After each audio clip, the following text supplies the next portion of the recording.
Hi, I'm Bethany Zell, and I'm the Program Director for Health EU at Cary Medical Center, and I also work in public and community relations. And today I'm joined with some staff from AMHC's Sexual Assault Services Program. If you'd like to take a moment to introduce yourselves. Sure. My name is Julia Miller. I'm the Program Director for our Sexual Assault and Prevention Services. We also run the Children's Advocacy Centers as well. So I'm Wendy Page. I'm the coordinator for AMHC Sexual Assault Services and our Aroostook Children's Advocacy Center. Great. Thank you guys so much for being here to highlight some of the great work that you're doing and the resources that you provide that are so needed here in Aroostook County. And it's interesting when we tend to think of Aroostook County and us being so kind of isolated and off the beaten path up here, we don't necessarily see what people would consider a normal sexual assault, you know, what you see in movies, people being attacked on a street in a major metropolitan type area. So what kind of an overview of sexual assault do we have in this area? What kinds of problems are we seeing in this area? So when we look at our services, for example, we actually cover 3 counties. So we cover Aroostook, Hancock, and Washington County. And really what we're seeing is it's not necessarily strangers that are the ones that are abusing individuals within our community. It's actually individuals that we know. So the reality is sexual assault, abuse, molestation, incest, harassment, stalking happens by family, friends, coworkers, acquaintances, peers. One of the statistics that I found from the RAIN website is 8 out of 10 rapes is committed by someone known to the victim. And when we see juveniles as victims, 93% of those victims know who their perpetrator is. So we're seeing a lot of drug facilitated sexual assaults with alcohol, people using substances that are laced with other things. That's kind of what we're seeing a lot of in our communities. Wow, that is, I mean, that's really scary when you think about, you know, how close we are as community people, community members, and just the networks of people that we know, or the comfort that we sometimes feel in like, oh, well, I may not know somebody, but my parents know these people and they're outstanding in our community, or they're known throughout our community. And so we tend to get very comfortable with the people that we kind of believe to be safe. Mm-hmm. Wow, those are some scary statistics. Why do you think it's so difficult for victims of sexual assault to kind of come forward and ask for help? So I think a big thing is this is a subject that is not easy for any individual to talk about, regardless of if it's something that happened yesterday or something that happened 50 years ago. A lot of times individuals may tend not to come forward because they feel as though they did something to bring this on to happen to them. So they carry that guilt that I wore something I shouldn't have, I said the wrong thing, I was in the wrong place at the wrong time. Sometimes individuals are unaware of the services such as ours that exist here in the community. We are a 24/7 program and can get connected to an advocate within moments. Sometimes people are scared that who's going to find out? Is it going to be in the news? You know, if I go to the hospital, is that nurse going to tell somebody that I know? And sometimes individuals are afraid of going to law enforcement, going to make a report. They're afraid of having people come in because maybe they think choices are going to be taken from them. And we're all about empowering individuals and giving them their choice back and making their voice heard. And that, I mean, especially when you talk about the fact that many people know their abusers and people who are assaulting them up here, and that I'm sure makes that gap even further and more difficult to come forward and talk to somebody that might be a family member or someone that they really believe they could trust. Wow. And so for these people who are dealing with these kinds of assault, you know, how does that normally impact? What can that look like in their lives? I mean, can you tell when you are encountering people, or are they seeing disruptions to the way that they do life, I guess, as a result of this? And I think this is a wonderful question. When we do accompaniment services to hospitals, we see individuals that have a wide range of emotions. Some people will sit there and laugh with us and giggle, and some people will be really quiet and cry.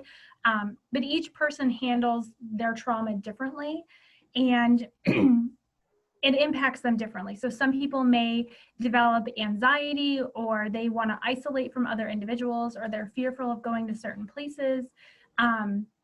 The big thing is that if someone goes through a situation such as this, there is a high percentage of them developing some sort of mental illness. So for example, the chances of a female developing post-traumatic stress disorder because of a sexual assault is anywhere from 50 to 90% likely that it's going to happen. When we look at if trauma can be overcome for an individual, it can be. Everybody's road to healing and recovery is different. So we are there to provide the emotional support and resources. So if they need trauma or they want to get into substance abuse counseling, you know, we can help them kind of navigate, but it's their journey. It's, you know, we can't tell them what to do. Again, we're giving those choices, and we support whatever choice that they make. That's awesome. I love that there are so many different opportunities for people to plug in with some of the help and the resources that they might need. And yeah, it's such a sensitive topic. You really do need to kind of work with the survivor and their level of comfort and where they're ready to go in that journey. But it's encouraging to hear that it can be overcome, you know, and that people can live healthy lives beyond their sexual assault. How can we as community members and even agencies within our communities work together to kind of remove the barriers for those who might be desperately needing help in this area, who might feel like they can't come forward or they're worried about repercussions? So something we can all do is begin by believing, right? Not question their story, and just be supportive and encouraging, listen really well, stand with them and let them know that you're going to support them. As agencies, something that we can do is collaborate together, trainings, really get informed about sexual assault and the laws and policies, those sorts of things. And I know this wasn't necessarily a topic that we talked about, but have we seen an escalation of this kind of an assault happening as COVID has come into play in our communities, where people are isolated and maybe they're stuck in home situations where they're with people who are assaulting and abusing them on a regular basis? Are we seeing more of a problem with that in general, or kind of where we've been? I definitely think we're seeing more individuals coming forward and reporting crimes that has happened to them, whether it's something that has happened recently or something that's happened, you know, a few years ago. We have been supporting, definitely since COVID-19 has started, we've been supporting more individuals on our support line, reaching out, sharing their stories and making their voices heard, and just they're feeling empowered now, like now is a safe time that they can make a report. And sometimes people aren't seeking, you know, this person going to jail. They just want that story and they want their voices heard. And I think that's a really good testament to the resources that are available, because when you think about being isolated and you're kind of maybe stuck physically, at least in those situations that you're at risk and you're in a place where you can't get away maybe from the people who might be hurting you. And so it's kind of encouraging to see that people are feeling empowered and able to connect and get the resources that they need, and that you are still seeing people come forward and maybe getting a little more courage as this goes on to come forward with their story. That's really powerful. So I guess we'll wrap up by just, you know, maybe if you guys want to share a few of the services that you guys are specifically providing for those who are the victim of sexual assault. How can they get in touch with you? What kinds of resources are available through AMHC?